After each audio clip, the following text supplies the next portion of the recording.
Irmãos, graças e paz. Deus abençoe o seu domingo. Amém. Que bom poder estar aqui com você. Hoje a aula realmente foi muito boa. E quem está conosco na aula no domingo, 8 horas da manhã, tem aprendido muita coisa. Quem aqui estava no culto quinta-feira? Levanta a mão. Quinta-feira. Poxa vida, hein? Uma pena que o pessoal não veio. Mas você que veio, eu vou dar continuidade daquela palavra que eu ministrei quinta, que na verdade é um estudo que nós estamos fazendo no Instituto aqui das 8 às 9 da manhã, todos os domingos. Tremendo, tremendo. Eu estou falando do Barone porque o Barone vai embora agora em outubro, né? Em outubro você vai embora, Barone? 18 de outubro. Nós vamos ter que arrumar alguém para ficar no seu lugar aí, cara. Cadê seu Mateus? Não estou vendo ele aqui. Ah, está ali. Não, tem que pôr uma peruca loira no senhor. Põe uma peruca loira no senhor.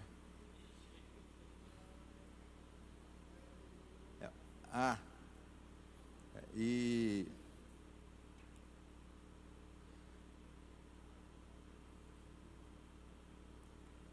esse negócio de tocar, irmãos,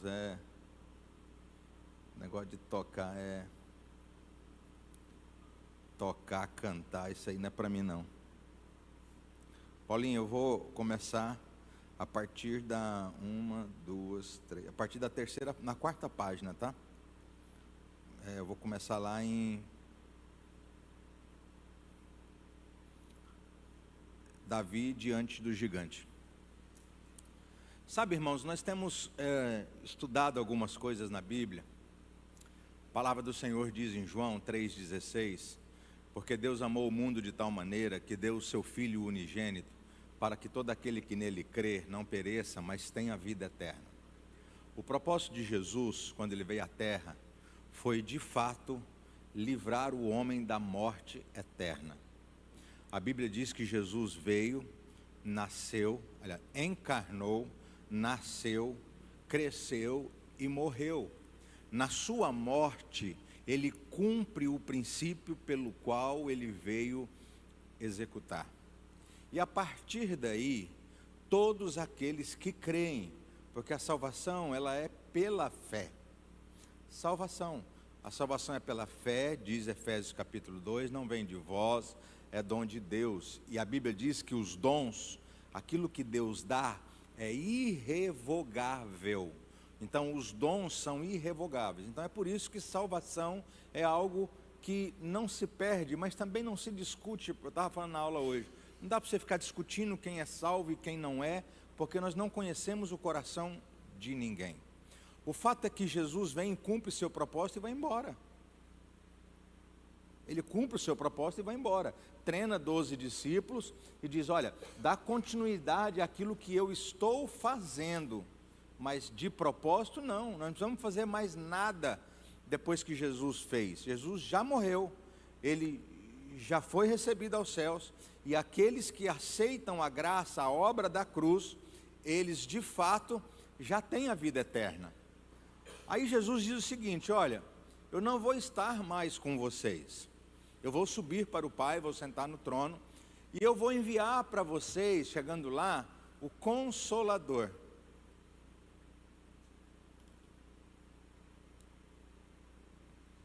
Tá, eu vou enviar para vocês o quê? O Consolador. Fala comigo, Consolador.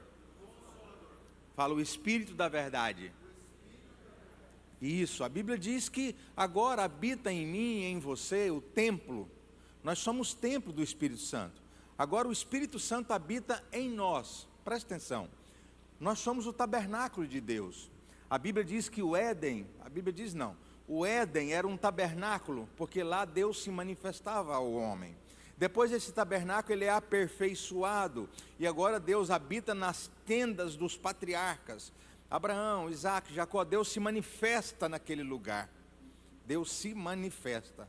Agora esse tabernáculo ele evolui, e agora Deus habita no tabernáculo, Deus se manifesta no tabernáculo de Moisés, construído no deserto. Esse tabernáculo ele é aperfeiçoado e é transformado em um templo. o templo de Salomão. Agora Deus se manifesta no templo de Salomão. E aí, mais uma vez, esse tabernáculo, ele é aperfeiçoado. Agora, não é Deus habita, ele não só mais se manifesta, ele habita num tabernáculo construído por ele mesmo. A Bíblia diz que não é construído por mãos humanas. Deus habita em mim e em você. Você pode dizer glória a Deus por isso? Glória a Deus, porque ele habita em nós. Nós agora somos tabernáculos. O fato é que quando Jesus cumpre o seu propósito, todos aqueles que nascem a partir de Adão, nascem condenados à morte eterna. Não importa, meu irmão, se você é crente, se você é pastor, se você é um homem de Deus, seus filhos precisam aceitar a graça de Deus. Seus filhos precisam se converter, sabe, ao Cristo. Não importa, os meus filhos, se eles não se converterem, eles vão continuar na direção da morte eterna, por causa do pecado de Adão. E a Bíblia diz que pelo pecado de um, a morte começou a reinar a partir dele. Pronto, beleza. Ah, pastor, mas isso é injusto. Talvez possa ser, mas a Bíblia também diz que pela morte do outro, nós temos a vida eterna. Você está aí, irmão? Então, se por Adão entrou a morte, entrou o pecado, e o pecado gerou a morte, por Cristo entrou a vida e a vida eterna. Então, quando eu aceito a Cristo, eu estou me convertendo, ou seja, eu estou fazendo uma conversão, uma mudança de direção. Eu estava indo para a morte eterna, e eu vou me converter agora. Eu vou mudar de direção, e eu vou na direção da vida eterna. Fala comigo, só isso. Fala, acabou. Fala, ponto final. Pronto. O que Deus poderia fazer por você e por mim, Ele já fez. Ele enviou Jesus para morrer na cruz do Calvário por mim e por você. E eu quero aqui pedir que você coloque amor nas minhas palavras, porque para toda regra tem exceção. Eu não estou dizendo aqui que Deus não vai fazer mais nada, não é isso. Eu estou dizendo que a partir da morte de Cristo, você que aceita a obra da cruz, você tem alguém chamado dentro de você, você tem alguém dentro de você chamado Espírito Santo. Agora a Bíblia diz que Ele te exorta, Ele te consola, Ele te ensina, Ele te guia, Ele te lembra. Essa é a função do Espírito Santo. Dizer para você, vai por aqui, vai por aqui. Essa é a função do Espírito Santo, eu posso te dar, eu posso fazer através de você. Essa é a função do Espírito Santo, olha, tenha fé, sabe, anime o seu coração, você pode fazer coisas maiores. Qual é o problema da igreja brasileira? A igreja brasileira acha que Deus é obrigado a fazer tudo, e Deus não é. A igreja brasileira fica sentado, orando, para que Deus faça algo, e Deus não vai fazer, é você quem tem que ir e resolver. Com exceção, lógico, eu disse aqui, põe amor nas minhas palavras, você vai orar por um enfermo, quem faz a obra é Deus. Mas muita gente fala assim, ah pastor, e se eu for lá orar e Deus não curar? Irmão, a nossa função não é curar, a nossa função é orar. Se Deus vai fazer ou não, se vai curar ou não, não é problema nosso. Mas nós queremos que Deus nos dê um bom emprego, e a gente fica orando para Deus nos dar um bom emprego. Nós queremos, quantos gostariam de ter um salário aqui de 20 mil reais ou 30 mil reais por mês? Levanta a mão. O fato é que nós queremos, e às vezes a gente fica orando por isso. Orar por isso vai resolver alguma coisa? Não, você tem que estudar. Você tem que ir para uma faculdade, você tem que fazer um curso, você tem que investir em treinamento, você tem que se especializar. Eu conheço babá que ganha R$1.200 por mês, mas é uma babá. Agora eu conheço babá que ganha R$40 mil por mês e viaja a todos os países do mundo. Ué, pastor, qual é a diferença de uma de outra? É que ganha 40, ela fala 2, 3 idiomas, ela não é só uma babá, ela é psicopedagoga. Então ela não cuida de uma criança, ela instrui a criança daquele rico. É diferente. Ela não fica brincando de casinha, mas quando ela brinca sempre ensinando algo pedagogicamente. Essa é a diferença. Essa é a diferença. A diferença de um gari que recolhe um lixo bravo, com a diferença de um gari que recolhe um lixo, sabe, feliz. Esses dias mesmo saiu na internet um gari que agora deixou de ser gari, porque ele ficou famoso. Ele sobe no caminhão, ele pula, ele dança, ele vira, ele veste, vai, ele vai. Alguém viu ele e falou assim: cara, esse cara é muito animado, vou pegar ele, vou tirar ele daqui. Então não é o que eu faço, é a forma como eu faço. Tem gente que reclama tanto pelo que não tem, que esquece de aproveitar aquilo que tem, que esquece de desfrutar daquilo que Deus já deu. Ah, mas Deus não me deu um carro novo, mas Ele te deu uma bicicleta. Desfrute dela. Não faça como eu, que ganhei uma bicicleta, enterrei um dinheiro, comprei uma bicicleta cara pra caramba, está lá em casa pendurada a bicicleta, e estou gordo para valer. Então, você precisa entender que você quer que Deus arrume um emprego, mas você não tem capacidade de enviar um currículo. E aí você quer estar orando para Deus enviar um trabalho que você ganhe 10 mil reais. Aí você quer que esse trabalho bata na sua porta e diz: ah, você é a Jéssica, né? Muito prazer, eu sou o trabalho. Eu tenho um lugar para você ganhar 20 mil reais, você não vai fazer quase nada. Isso não vai acontecer. O que Deus fez, Ele já fez no nosso espírito. A Bíblia diz que o nosso espírito estava morto e ele foi recriado. Quando ele é recriado, você nasce de novo. O seu espírito nasce de novo. Tem alguém que está aqui hoje pela primeira vez, nessa manhã? Queria te conhecer. Tem alguém? Não? Todo mundo é de casa já? Levanta a mão, não tem ninguém visitando hoje de manhã? Não, então beleza. Então vamos supor que os bens aqui, o William, visitante, veio na igreja. Aí ele fala assim: eu gostei dessa palavra, pastor, eu quero aceitar Jesus. Ele aceita, levanta a mão, aceita Jesus. Ele aceita a palavra, ele aceita a obra da cruz.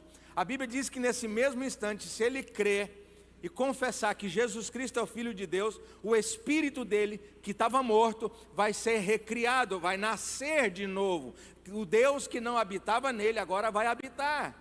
E aí ele vem aqui para frente, a gente ora com ele, vai passar ele em consolidação. Nós pegamos o nome dele, encaminhamos ele para o batismo, e agora ele é um cristão. Agora, ele chega em casa e a esposa dele diz assim: uai, mas você não aceitou Jesus? Aí ele falou: aceitei. Ah, mas sua barriga continua grande. Não, meu bem, mas... Aí ele chega em casa e fala assim: mulher, dá um copo com água aí. Ela fala assim: mas você não aceitou Jesus? Ele falou: aceitei. Ah, mas você continua folgado, meu querido. Então, eu preciso que você entenda que a alma dele não vai acontecer nada. No corpo dele físico não vai acontecer nada. Ele não vai ficar mais bonito ou mais feio, mais gordo ou mais magro. Ele não vai ficar, sabe, atlético. Não vai. Por quê? Porque isso Deus não faz. O que Deus faz através de Jesus é recriar o seu espírito. É você nascer de novo. Quantos nascidos de novo temos aqui? Levanta a mão e diga glória a Deus. Glória a Deus por isso. Agora, a Bíblia diz assim, ó, Jesus disse assim na Bíblia: faça a sua parte que eu já te ajudarei. Está lá em Daniel, capítulo de número 72, verso número 25. Depois você procura lá, Daniel 72, 25. Não, está anotando ali, ó. Então, o que eu quero te dizer? Que a gente vem para a igreja e a gente acha que Deus vai fazer tudo, e não vai, meu irmão. Se você não correr, você não vai acabar com essa barriga. Se você não pentear esse cabelo, esticar ele, não vai ficar legal, sabe? Se você não passar uma maquiagem, você vai assustar todo mundo que está chegando perto de você. Então, não vai mudar. Não vai mudar. Se você não se esforçar para vender, você não vai conseguir fazer venda, você não vai ser o melhor vendedor. Se você não se especializar em algo, você não vai ser o melhor. E aí eu vim ensinando isso no instituto, e hoje, e agora nós encerramos a palavra hoje falando sobre espírito, alma e corpo. A alma fala de mente, a alma é tricotômica. Olha, Deus é tricotômico, Pai, Filho e Espírito Santo. O homem é tricotômico, corpo, alma e espírito. O tabernáculo é tricotômico, lugar santo, santíssimo lugar e átrio. Sabe, os céus é tricotômico, primeiro, segundo e terceiro céu. A sua alma também é tricotômica. Dentro da sua alma você tem algum psicólogo aqui? Mente, vontade e emoções. Fala comigo: mente, vontade e emoções. Então, quando você aceita Jesus, o seu corpo não acontece nada, na sua alma não acontece nada, mas seu espírito é regenerado. E agora que você nasceu de novo, você precisa alimentar o seu espírito, lendo a Bíblia, vindo aos cultos, participando de algo, tendo comunhão. Você precisa agora transformar a sua alma, e você precisa dominar o seu corpo. Dominar o seu corpo é porque o médico está dizendo para você, não beba Coca-Cola, e você, quando vê aquela Coca-Cola geladinha, na hora do almoço, com sede, você não resiste e você vence seu corpo. Aliás, seu corpo vence você e diz, toma, é só um copo. E tudo começa com um copo e vai a garrafa inteira. Você não domina o seu corpo se acorda, o despertador toca. Não sei se isso acontece só comigo. O despertador toca às 7 horas da manhã para você levantar e vir para o instituto. E você diz assim, vou dormir só mais 10 minutos. Então tem gente que não consegue controlar a gula, não consegue controlar a bebedice, não consegue controlar a prostituição, a mentira, as carnalidades. Ele não consegue dominar o seu corpo. Por quê? Porque a sua alma ainda não foi transformada. E é isso que acontece dentro da igreja. Os cristãos vêm para a igreja, aceitam Jesus, mas não têm a sua alma transformada. Irmão, escuta o que eu vou dizer para você. Se você aceitou Jesus e mudou de vida, se você aceitou Jesus e veio para a igreja, se você era um cara chato, você precisa mudar. Se você era uma mulher faladeira, você precisa mudar. Salomão diz que é melhor você morar no deserto solitário do que dentro de uma casa com a mulher rixosa, que implica com tudo. Agora imagine você morar no deserto solitário. É melhor do que ter uma mulher dentro de casa que fala demais. Deus que me livre. Então, eu preciso que você entenda que quando você chegar na Vinho Novo, e eu vou te falar especificamente da nossa igreja, 2 coisas você precisa fazer. Primeiro, você precisa estudar a palavra, você precisa estudar a Bíblia. Essa aula de manhã das 8 às 9 com 40 pessoas lá, deveria ser aqui das 8 às 9 com 400 pessoas querendo aprender a palavra. Porque quando nós falamos de alma, falamos de mente, vontade e emoções. Qual é o problema dos crentes? A mente está corrompida, a mente está cauterizada, as emoções estão doentes, desajustadas, e a vontade está dominada por tudo isso. Então Paulo diz para mim e para você em Romanos capítulo 12, verso número 1 e 2, rogo-vos, pois, irmãos, que apresentei os vossos corpos como sacrifício vivo, santo e agradável a Deus, que é o vosso culto racional, e não vos conformeis com este século, mas transformai-o pela renovação da vossa mente. Para quê? Para que vocês experimentem qual seja a boa, perfeita e agradável vontade de Deus. Presta atenção aqui na aula, varão. Presta atenção aqui na aula. Qual é o propósito de Deus para mim e para você? Renovar a nossa mente. E como que eu renovo a minha mente? Com a palavra. Agora, como se você só vem num culto dia de domingo ou dia de quinta-feira, isso não é suficiente para você renovar a sua mente. Você precisa ler a Bíblia, estudar a Bíblia, você precisa ir para o instituto, você precisa vir aos cultos, você precisa gostar da palavra. Porque quando você começa a renovar a sua mente, e aí eu preguei aqui na quinta-feira, tá? Eu preguei aqui na quinta-feira. Quando você renova a sua mente, você muda a sua maneira de pensar. E quando você muda a sua maneira de pensar, você muda os seus comportamentos. Diga, quando eu mudo a minha mente, tudo muda. E Einstein diz que depois que a sua mente expande, ela nunca mais volta ao normal.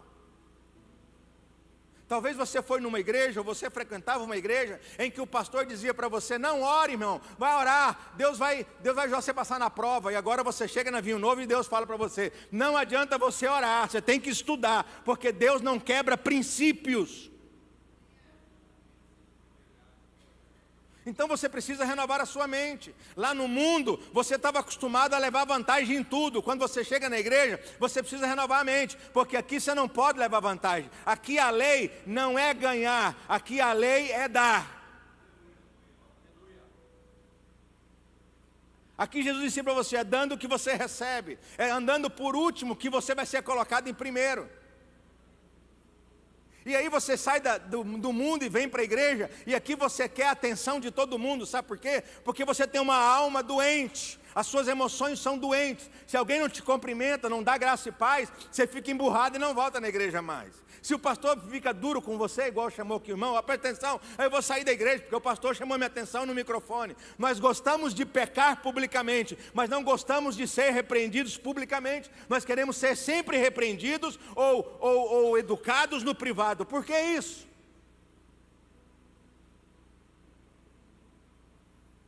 Doente.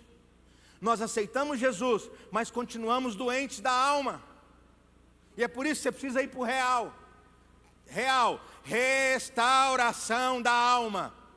Porque isso Deus não vai fazer. Ele vai usar os irmãos para fazer. Ele vai usar a palavra para fazer. Ele vai usar, situações para gerar a sua alma e transformar a sua alma. Por exemplo, quem aqui gostaria de ter mais paciência? Mais paciência, levanta a mão. Então fala assim, levanta a mão e fala: Senhor, me dê paciência.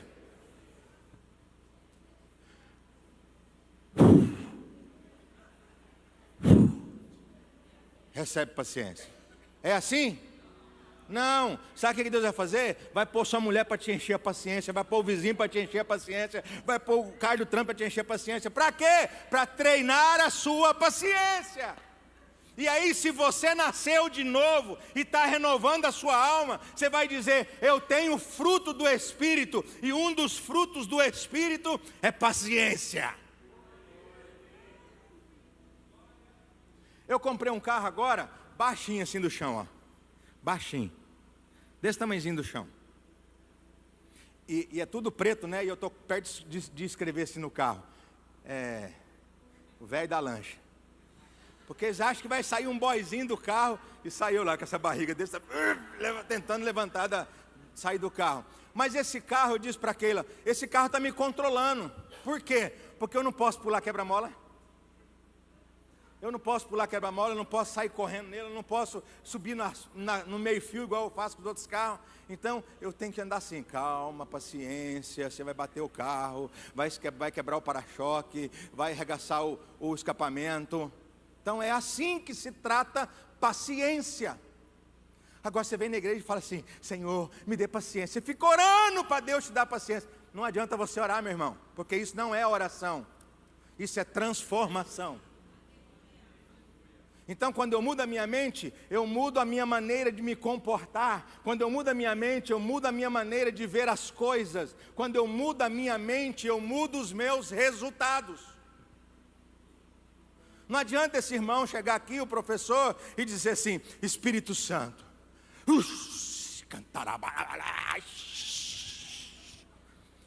me ensine a tocar.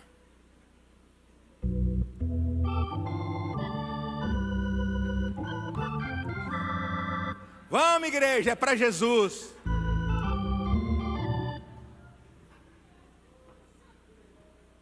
Eu vou ser o primeiro a sair daquela cadeira e falar assim: irmão, sai daqui agora.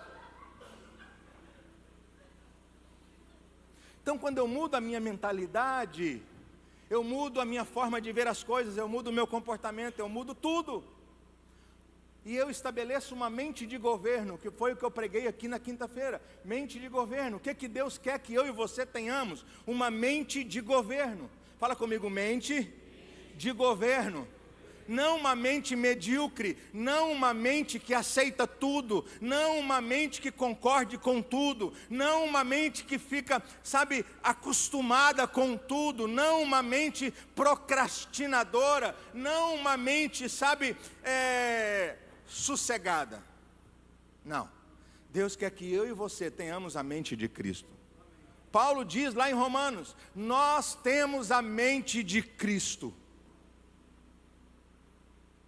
E tem gente que lê esse versículo e diz assim: eu tenho a mente de Cristo. Aí ele fica assim: eu tenho a mente de Cristo, eu tenho a mente de Cristo, eu tenho a mente de Cristo, eu tenho a mente de Cristo, eu tenho a mente de Cristo. Pum, pronto. A psicologia positiva diz: você vai ser rico, você vai ser rico, você vai ser rico, você vai ser rico, você vai ser rico. Aí você acorda: estou pobre. Isso é psicologia positiva, dizendo que você vai ser, que você vai ser, que você vai ser, que você vai ser. E você não vai, irmão. Eu tenho a mente de Cristo, eu tenho a mente de Cristo, eu tenho a mente de Cristo. Aí você fica, eu tenho a mente de Cristo, eu tenho a mente de Cristo. Você não vai ter nunca, porque não é assim que se faz, que se tem uma mente de Cristo. Uma mente de Cristo se tem renovando ela com a palavra. Você precisa ter uma mente de governo, e ter uma mente de governo foi o que Deus sempre sonhou. Deus tem uma mente de governo. Se for lá ver Gênesis, Deus cria, Deus forma, Deus sustenta todas as coisas pelo poder da sua palavra. Deus diz haja e haja, Deus diz faz e faça, Deus diz vai e vai, Deus diz vem e vem, Deus diz brilha e brilha, Deus diz cresce e cresce. É essa mente que Deus quer para mim e para você. Para quê, pastor? Para que a gente desfrute da vida eterna e da vida abundante. Porque tem muita gente que recebeu a vida, mas não consegue entrar na vida abundante. Não consegue experimentar do melhor. A Bíblia diz em Isaías: se quiserdes e me ouvirdes, vocês comerão o melhor dessa terra. Mas tem gente ainda comendo marmita quente, marmita fria, perdão. Eu, quando era adolescente, eu ia trabalhar no banco, saía de casa às 10 horas da manhã, 9h30, porque eu entrava às 10h30, 11 horas no banco. Aí eu levava uma marmitinha de casa, arroz, feijão e bife. E aí, como a gente era muito pobre, o bife que minha mãe comprava era bife de segunda. Quando eu chegava, abria a marmitinha 5h30 para comer, para ir para o Médici estudar, porque eu estudava à noite no Presidente Médici. Quando eu abria a marmitinha, aquele bife não estava da cor da carne, ele estava branco, por causa da gordura. Mamãe fritava o bife no óleo, e aí depois aquele óleo secava e ficava aquela gordura branca. E aí eu comia aquele bife, sabe o que acontecia? No céu da boca, não sei se já aconteceu isso com você, no céu da boca ficava aquela gordura, você ficava passando na língua, para tirar a gordura que grudava do céu da boca. Então hoje eu não como mais marmita assim. Por quê? Porque eu cresci. Quando eu cheguei na igreja, eu disse: como é esse negócio de Deus dar, de Deus fazer? Aí meu pastor disse assim: não, que Deus dá? Você tem que ir atrás. E eu perguntei assim: qual é o maior cargo que a igreja tem? Ele falou: pastor. Eu falei: então é isso que eu vou ser. Um menino de 20 anos, não sabia de nada da vida. E aí, meu irmão, eu comecei a estudar. Deu no que deu, virei pastor. Agora, eu sempre dizia: Deus disse isso, então eu quero. Deus disse isso, então eu quero. Deus disse isso, então eu quero.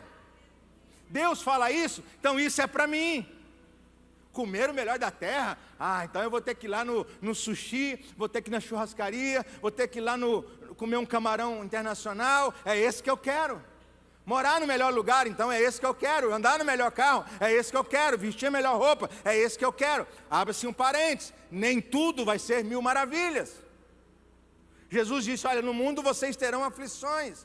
Irmão, mas antes eu tinha aflição quando eu abri essa igreja. Hoje eu tenho a mesma aflição. A mesma. Quando eu abri essa igreja, eu tinha aflição de pagar um ar-condicionado. Quando eu aumentei ela, a aflição era para pagar 15 ar-condicionado. E agora a minha próxima aflição é comprar um chiller. É chiller, pastor Júnior? Chiller. O que é chiller, pastor? Você não sabe, eu vou te ensinar agora, porque pastor também é cultura. Chiller é um ar refrigerado à água, só isso. É igual o ar de shopping. Então no nosso próximo prédio vai ter que ser um chiller, porque vai gastar muita energia, porque vai ser um prédio para 2.500 pessoas sentadas. Então note que eu passo aflições e continuo passando aflições, só que o meu nível de aflições subiu. Pastor, mas eu não quero ficar passando essas aflições não. Então continue pequeno, mas entenda que essa não é a vontade de Deus para a sua vida.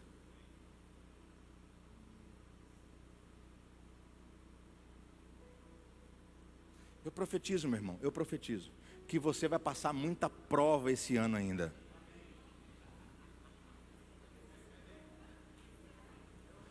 Prova é ruim ou é bom? É bom. É bom para quem? Para quem? Prova é para te aprovar, ok. Mas prova é bom para quem?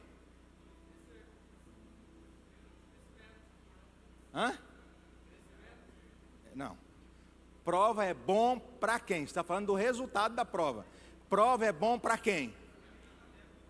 Para quem? para quem estuda. Preguiçoso não gosta de prova. Quem não gosta de estudar não gosta de prova.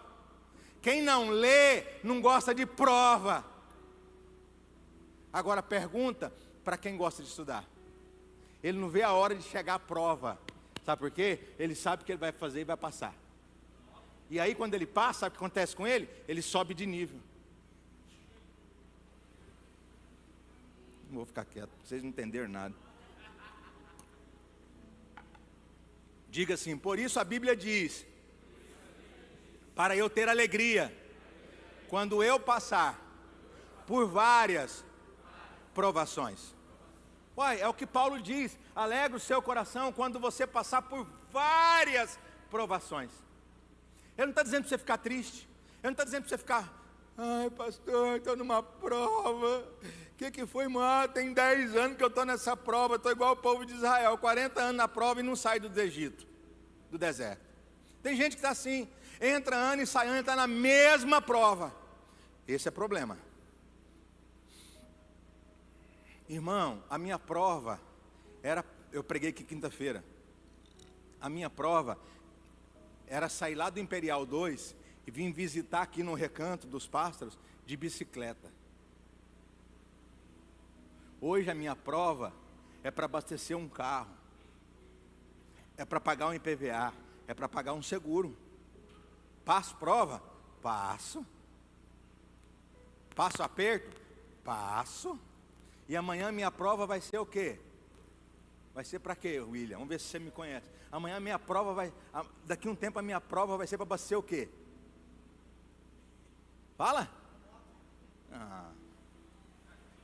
Você tá me regredindo. Abastecer o quê? Meu avião. Nossa, pastor, mas o senhor quer ter um avião? Irmão, por que não? Agora, no meio de vocês aí, tem gente que está pensando assim, esse pastor é petulante, mas para que ter um avião? Para voar. Eu tenho uma casa no Manso, para que eu quero um helicóptero? Para sair daqui e ir para lá de helicóptero, né? Levar a Nayane para andar de jet ski lá comigo.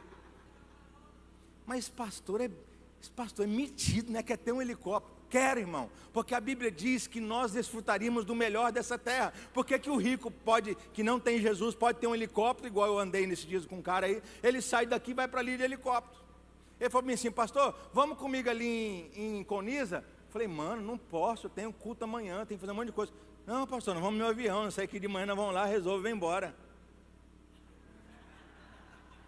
Eu falei, desculpa aí, irmão. Desculpa aí. Por quê? Porque os crentes estão com uma mente acomodada, porque vocês se acostumaram com pouco, se acostumaram com quase nada, e o que Deus tem é o melhor. Agora, olha como é a mente de Deus, e agora eu vou começar a pregar. Pode pregar? Se você quer ter uma mente como a mente de Deus, eu vou te mostrar Isaías, capítulo de número 14, verso de número 24. 4 princípios da mente de Deus. 4 princípios de uma mente de governo. 4 princípios, coisas que eu e você não gostamos de fazer, e eu vou falar desses 4 princípios em menos de 10 minutos. Primeiro, o Senhor dos Exércitos jurou. Fala comigo, Deus jurou. Fala compromisso, comprometimento. Sabe, querido, você precisa ter comprometimento e compromisso e mudar de mentalidade. Agora o que ele faz? Dizendo, como pensei. Fala comigo, pensar. Diga para o seu irmão, você precisa pensar mais. Olha para mim aqui, nós não gostamos de pensar. O ser humano não gosta de pensar. Por quê? Porque ele vive num processo de autossabotagem todos os dias. O cérebro não gosta de pensar. Assiste aquele desenho animado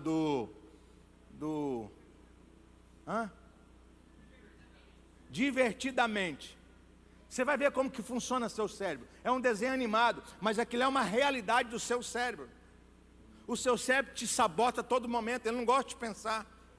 Se você tiver que fazer um curso e tem que pensar, você não quer. Se tiver que fazer algo e tem que pensar, a gente não gosta. Por que a gente faz sempre os mesmos caminhos? Porque não gostamos de pensar em outro caminho. Porque quando você está dirigindo num lugar, você vai todos os dias para o trabalho e você muda a rota, seu cérebro fala assim: epa, você está no caminho errado, ei, por aqui não vai, ei, por aqui não é errado, está errado, está errado. Você chega lá no serviço, ele não está falando para você, está errado.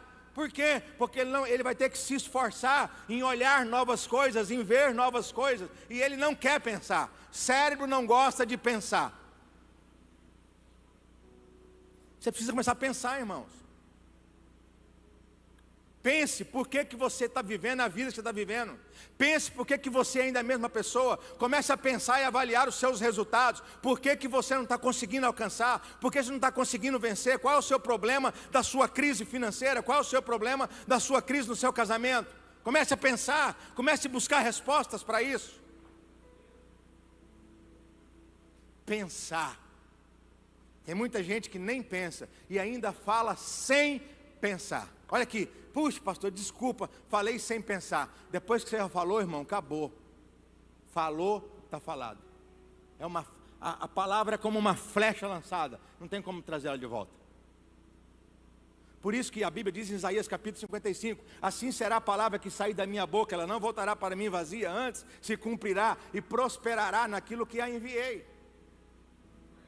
Então pense antes de fazer, pense antes de comprar, pense antes de mandar embora, pense antes. Pense, irmão, pelo amor de Deus, comece a pensar na sua vida. Você sabia que por dia nós temos mais de 30 mil pensamentos? Tomamos mais de 30 mil decisões por dia? E agora, você sabia disso? Que menos de 5% delas é você quem toma? Menos de 5% das suas decisões não é você quem toma. Quem que é? A sua mente que pensa por você. Ela decide por você. Por exemplo, olha aqui. Sapato azul, calça azul, camisa azul, óculos azul. E eu vou confessar um pecado, acabei de fazer um roubo. Acabei de roubar um negócio. Fui ali escrever e tinha uma caneta azul. Já pus ela no meu bolso. E é minha. Por que eu estou todo de azul? Porque eu gosto de azul. Aí eu tenho um monte de camisa no guarda-roupa. Aí na hora que eu abro a camisa, eu falo assim: vou com essa camisa branca. E o cérebro fala assim: azul. Você gosta de azul, você gosta de azul, você gosta de azul. Aí no outro dia a secretária fala para mim assim: pastor, pare de usar essa roupa. Só tem um monte de camisa, só usa essa camisa azul. É o meu cérebro que resolve por mim. Ele pensa por mim, ele decide por mim, ele já faz o que eu não quero fazer. Que cor que é o negócio do meu iPad? Azul. Pense. Olha o que Deus diz. Primeiro eu penso, depois eu confirmo. Olha assim, na outra tradução diz assim, assim como pensei, assim sucederá. Assim sucederá. Ou seja, está confirmado. Está confirmado. Deus pensa e Ele diz, é isso mesmo. A Bíblia diz, e viu e fez Deus todas as coisas. E viu, isso é bom, está confirmado. O que eu pensei, é isso mesmo, está certo. É isso que você quer? Porque tem gente que pensa, aí ele pensa assim, mas eu queria isso. Aí outra hora ele fala assim, mas não é isso. Não é posicionado, não é firme, não confirma de fato, de verdade o que quer. Olha o que a Bíblia diz lá em Tiago: não pense que o homem de pensamento duplo, ou de ânimo dobro, de coração duplo, vai receber do Senhor alguma coisa. Não vai, sabe por quê? Porque é inconstante. Tem gente que é cheia de inconstância. Sabe por quê? Porque realmente não confirma, não sabe realmente o que quer. Irmãos, Deus sabe o que quer. Ele confirmou, vou fazer o homem pecou, vai vir Jesus. Jesus não resolveu, vai ter a grande tribulação. Não resolveu, vai ter o juízo final. Acabou, está feito, está confirmado. É por isso que Deus não muda. A Bíblia diz que Deus não é homem para que minta, nem filho do homem para que se arrependa. Disse Deus, vai acontecer. O que você quer da sua vida? Pastor, então, eu estava pensando, olha aqui, um casal me ligou, mandou uma mensagem essa semana: pastor, nós precisamos tomar uma decisão e eu não sei se a gente vai ou se fica ou se vai. Nós queríamos um conselho. Eu podia falar para ele assim, ó, faz o seguinte, faz uma ferramenta de coach. O que você ganha ficando e o que você ganha indo. O que você perde ficando e o que você perde indo. E aí você olha para aquilo escrito no papel e toma uma decisão, é muito fácil. Agora, nós somos crentes, existe também a questão espiritual. É tempo de eu ir ou é tempo de eu ficar? Espiritualmente, Senhor, o que a tua palavra de Deus diz? Então, irmãos, nós precisamos ter certeza do que nós queremos. Olha aqui, quantos querem um carro? Levanta a mão. Quantos gostariam de ter um carro? Ótimo. Qual é o carro que você quer? Ah, pastor, qual? Pode ser o quê? X6? Ah, olha aqui, ela quer uma X, ela falou assim, está decidida, ó, ela pensou, eu quero uma X35. Aí vem alguém e para com uma X6 na porta dela, e ela olha para a X6 e fala assim, caraca, esse carro é top, hein? Mas eu quero uma X35. Ela sabe o que ela quer. Agora tem gente que fala assim, não, eu acho que eu vou querer uma X6. Aí vem uma outra pessoa e para com uma Porsche Macan perto dela. Vocês nem sabem o que é uma Porsche Macan, né? Mas para com uma Porsche Macan. Ah, não, acho que eu vou querer uma Porsche Macan. Não, aí vem outro cara e para com uma Cayenne. Ah, não, a Cayenne é muito mais top. Não, aí ele parou com uma Mercedes. Cara, irmão, tem gente que não sabe o que quer. Está igual aquela musiquinha do Silvio Santos. Não sei se vou ou se fico. Não sei se fico ou se vou. Você não vai ter nada na sua vida. Terceiro princípio da mente de Deus. Ele determina. Olha lá, coloca o versículo, por favor. Olha lá. Aquilo que eu penso, eu confirmo. E aquilo que eu confirmo, eu determino. Eu já preguei isso aqui na igreja, irmão. Aquilo que eu penso e confirmo, eu determino. Só alcança pessoas determinadas. Tem gente que não é determinada a nada. Olha lá, ó. E assim como determinei, determina algo na sua vida, irmão. Não, vai ser isso. E vai atrás disso. Não, vai ser aquilo. E vai atrás daquilo. Deus disse, é isso que eu quero. Haja luz. E houve luz. É evidente que Deus tem o poder de criação e nós não temos.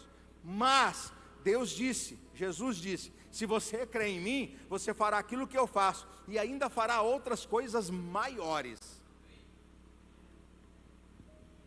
Agora, por que eu não determino aquilo na minha vida? Eu gosto de algumas igrejas aí, por exemplo, vou dar um exemplo para você.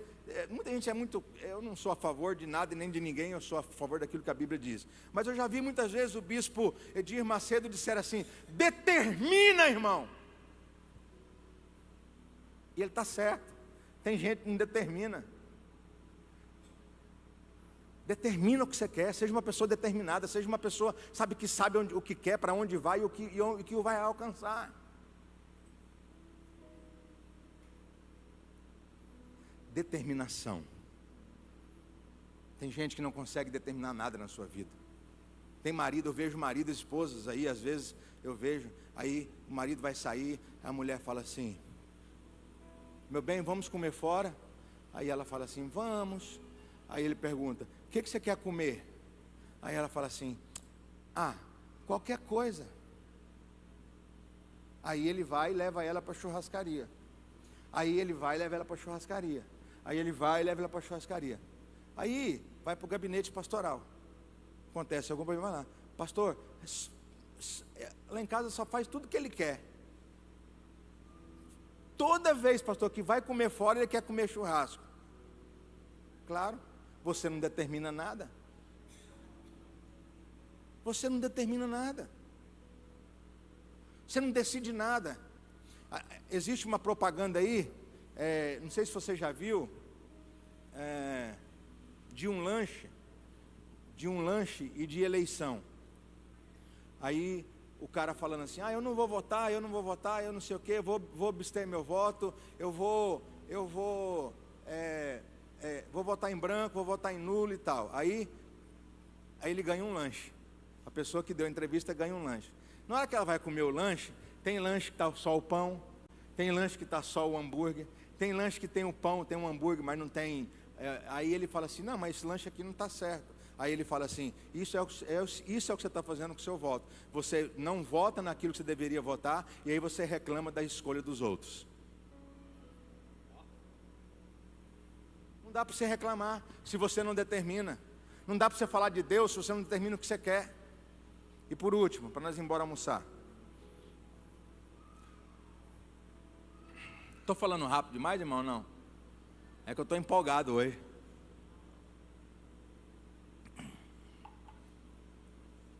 Ontem eu fiquei o dia inteiro e a noite inteira sem conversar. Por isso que eu estou falando demais. Minha mulher não está em casa, minha filha não está em casa, só converso com o Mel. Eu falo, Mel não responde.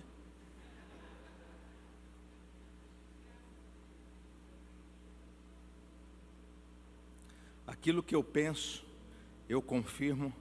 Aquilo que eu determino, eu faço. Aquilo que eu determino, eu faço. Aquilo que eu determino, eu faço. Isso é Deus, irmãos. Isso é Deus. E Ele está falando para você assim, ó, seja igual eu. Seja igual eu. Poder de realização. Olha para mim.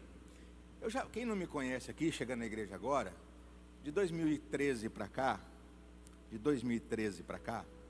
minha esposa ficou doente, teve crise de pânico, depressão, e a igreja passou por um perrengue muito grande, eu passei por uma situação muito difícil com ela e tal, mas em 2014 para 2015, eu estudei tanto sobre depressão, ansiedade, sobre comportamento, sobre expressão corporal, sobre linguagem corporal, que eu fiquei perito.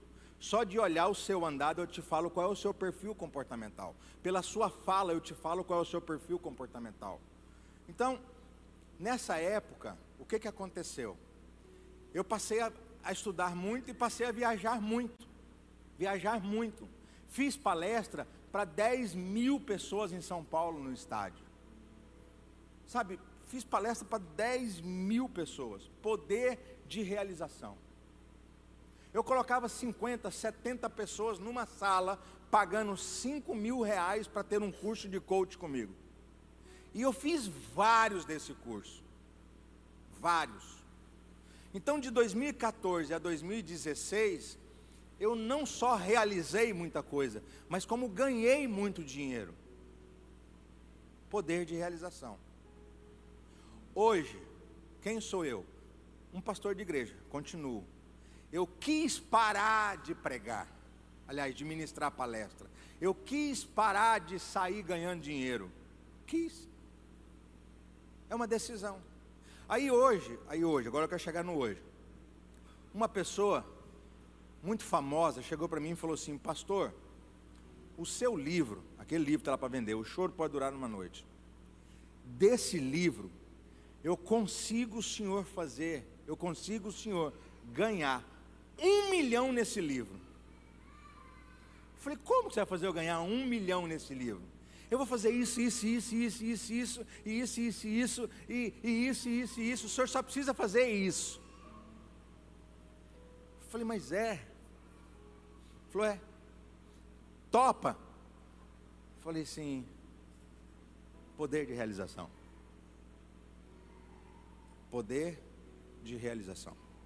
O cara tem poder de realização, porque ele fez e ganhou, e ele disse assim, o senhor pode fazer e pode ganhar. Tem muita gente precisando ouvir isso, o senhor escreveu aqui, e não tem ninguém no Brasil que fala disso. Um lançamento da palestra dele foi 10 milhões de reais. Ele falou, pastor, é fácil, mas sabe o que precisa? Poder de realização. Poder de realização. Deus diz, aquilo que eu penso eu confirmo, aquilo que eu determino eu faço. Tem muita gente na igreja, irmãos, que sabe como ganhar dinheiro, mas não ganha. É muito fácil o William explodir, é muito fácil. É só ele juntar 15, 20 mil reais aí, 30 mil reais. Ah, como que eu vou juntar 20, 30 mil reais, pastor? É fácil, poder de realização. Se eu fizer um coach com ele em 1 mês, eu consigo fazer ele levantar esse dinheiro. Faço uma agenda para eles lá no Raul Gil. Eles vão, cantam no Raul Gil, a porta abre para o mundo, para o Brasil inteiro. Se eles forem bons. Se for ruim, esquece. Então não é só o dinheiro. Não é só oportunidades. eu tenho que ser bom no que eu faço. E Deus não vai fazer você ficar bom no que você faz. Isso é uma responsabilidade sua.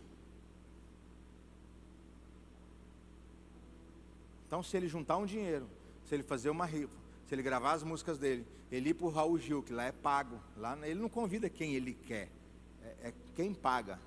Aí ele paga, ele vai lá, canta, de lá já começa a sair convites.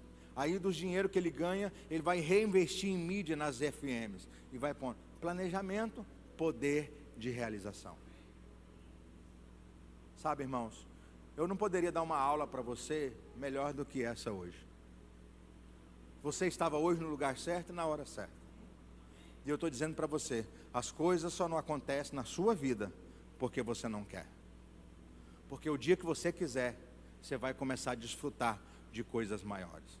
E não adianta você falar para mim, pastor, não tem oportunidade, porque eu também não tive. Hoje o Joacil me fez uma pergunta no instituto lá. Pastor, e isso, e isso? Eu disse para ele assim, eu falo sobre isso. Terminei a aula e falei para ele, vai pesquisar no Google. Vai pesquisar no Google, que lá fala.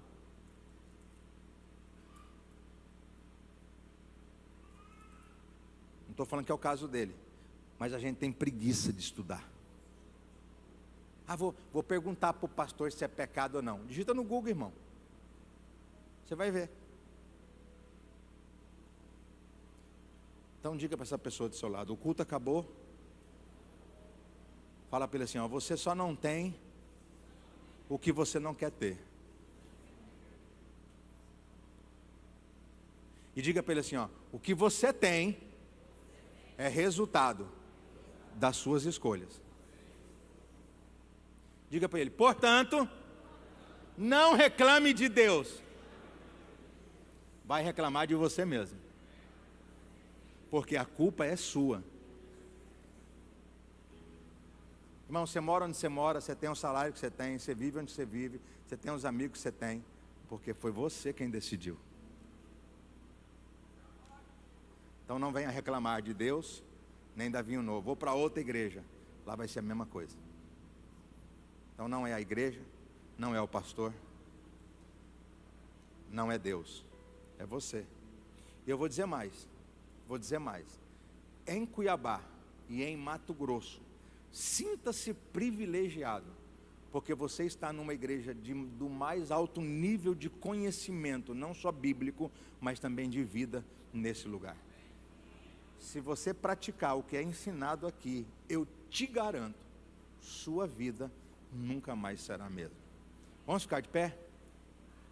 Irmão, pode ficar aí mesmo? Pode ficar aí mesmo.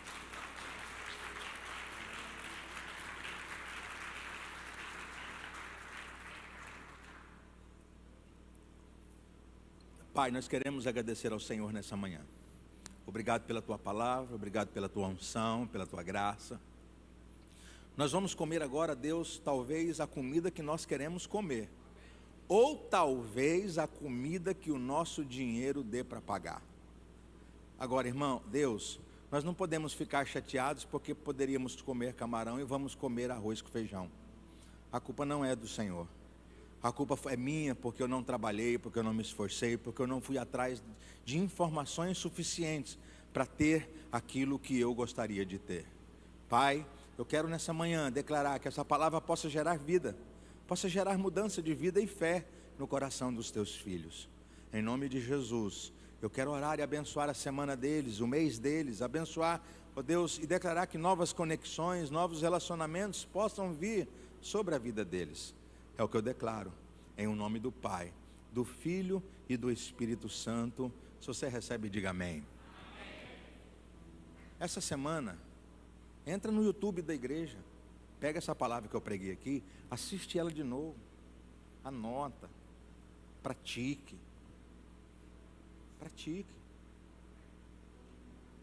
Fala para o seu irmão, hoje eu vou pagar o seu almoço.